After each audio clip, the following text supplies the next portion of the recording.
Good morning বন্ধুরা, আশা করি আপনারা সকলে খুব ভালো আছেন এবং সুস্থ আছেন।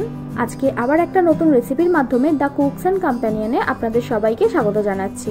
বন্ধুরা, আমি আজকে একটা স্পেশাল ঝুড়ো ডালের রেসিপি করে দেখাবো, যেটা তোমরা পান্তা ভাতের সাথে খেলে দারুণ সুস্বাদু লাগবে।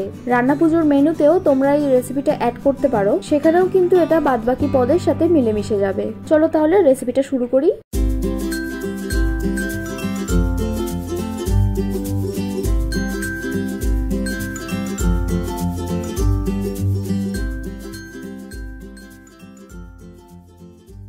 প্রথমেই একটা বড় কড়ায় 1 কাপ পরিমাণ ভেজানো মটর ডাল, ওই কাপ মেপেই 2 কাপ জল,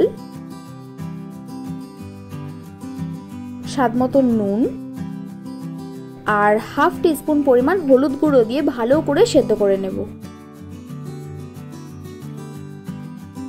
কড়াই সেদ্ধ করলে বেশ অনেকটাই সময় লাগবে, কিন্তু তোমরা যদি প্রেসার কুকারে করতে চাও তাহলে 3 থেকে 4টে হুইসেলেই ডালটা একদম এই রেসিপির জন্য পারফেক্ট ভাবে রান্না হয়ে যাবে।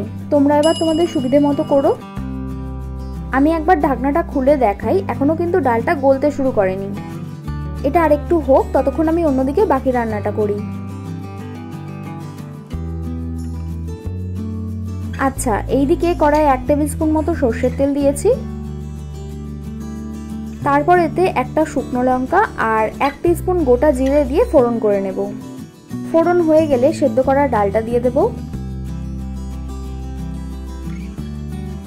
তারপর দেব স্বাদমতো চিনি। আমি এখানে 1 টিস্পুন মতো দিয়েছি, তোমরা চাইলে কম বেশি করে নিতে পারো। আচ্ছা, তোমরা ডালের কনসিস্টেন্সিটা বুঝতে পারছো তো? ঠিক এতটাই কিন্তু গলাতে হবে, তাহলেই দেখবে ডালটা যখন শুকিয়ে আসবে তখন খুব ভালো ঝুরঝুরে হবে। আর হ্যাঁ, এটা আমি মটর ডাল দিয়ে বানাচ্ছি, তোমরা চাইলে মুগ ডাল, মসুর ডাল, তারপর ছোলার ডাল দিয়েও বানাতে পারো, তখন টেস্টটা একটু আলাদা হবে।